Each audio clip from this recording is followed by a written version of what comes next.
డిమాండ్లు నెరవేర్చే వరకు సమ్మె కొనసాగిస్తామని జూనియర్ డాక్టర్లు తేల్చి చెప్పారు. స్టైఫండ్ 30% పెంచడంతో పాటు తమ సమస్యలు పరిష్కరించాలని 8 రోజులుగా ఆందోళన చేస్తున్న జూనియర్ వైద్యులు ఇవాల్టి నుంచి అత్యవసర వైద్య సేవలను బహిష్కరించారు.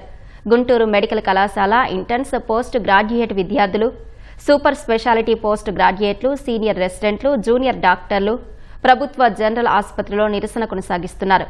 జీజీహెచ్లో ఎమర్జెన్సీ సేవలు, ఐసీయూ సేవలు, ఇతర అత్యవసర శస్త్రచికిత్స సేవలకు జూనియర్ డాక్టర్లు దూరంగా ఉంటూ ఆందోళన చేస్తున్నారు. గంటల తరబడి రోగులకు సేవ చేస్తున్న జూనియర్ డాక్టర్ల న్యాయమైన డిమాండ్లను ప్రభుత్వం పరిగణలోకి తీసుకోవాలని విజ్ఞప్తి చేస్తున్నారు. కర్నూలులోనూ జూనియర్ వైద్యులు ప్రభుత్వ ఆసుపత్రి ఆవరణలో ర్యాలీ చేసి నిరసన తెలిపారు. 30% స్టైఫండ్ పెంచాలని కోరితే ప్రభుత్వం కేవలం 3% ఇస్తామని చెప్పడం సరికాదన్నారు. శ్రీకాకుళం జీజీహెచ్ వద్ద ఆందోళన చేపట్టిన జూనియర్ వైద్యులు సమస్య పరిష్కరించే వరకు అత్యవసర సేవలు బహిష్కరిస్తున్నట్లు స్పష్టం చేశారు. ఈరోజు మాది డే 8 ఆఫ్ ది స్ట్రైక్ అండి. ఈరోజు మేము ఎమర్జెన్సీ సర్వీసెస్ కూడా బాయ్కాట్ చేశాము. ICUs, emergency surgeries, neuro ICU, NICU, PICU, everything we have boycotted.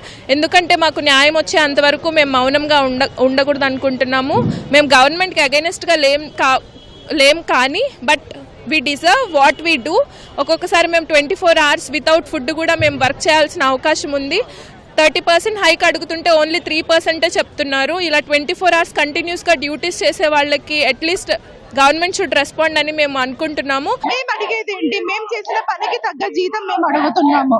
ఈ గవర్నమెంట్ జీవో 278 ప్రకారం మాకు పెరగాల్సిన 15% అస్సలు పెరగలేదన్నమాట.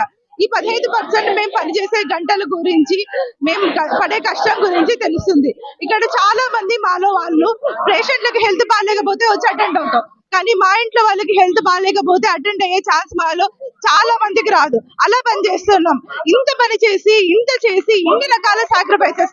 ఒకటి పర్సనల్ లైఫ్, డాక్టర్స్ కంటూ ఒక పర్సనల్ లైఫ్ ఉండేది లేదు. మేము ఉండేది మోస్ట్లీ హాస్పిటల్లో వర్క్ చేస్తూ పర్సనల్ లైఫ్ ని సాక్రిఫైస్ చేసి, అంతేకాకుండా ఇన్ని గంటలు పనిచేసి, ఇంకా వసతుల విషయాలకు వస్తే ఈ గవర్నమెంట్ హాస్పిటల్లో పేషెంట్లకి వసతులు ఎలా ఉంటాయో డాక్టర్లు కూడా అంతకంటే దారుణంగా ఉంటుంది. ఒక వాష్రూమ్ ఉండదు, ఒక రెస్ట్ రూమ్ ఉండదు, పడుకోవడానికి చోటు ఉండదు.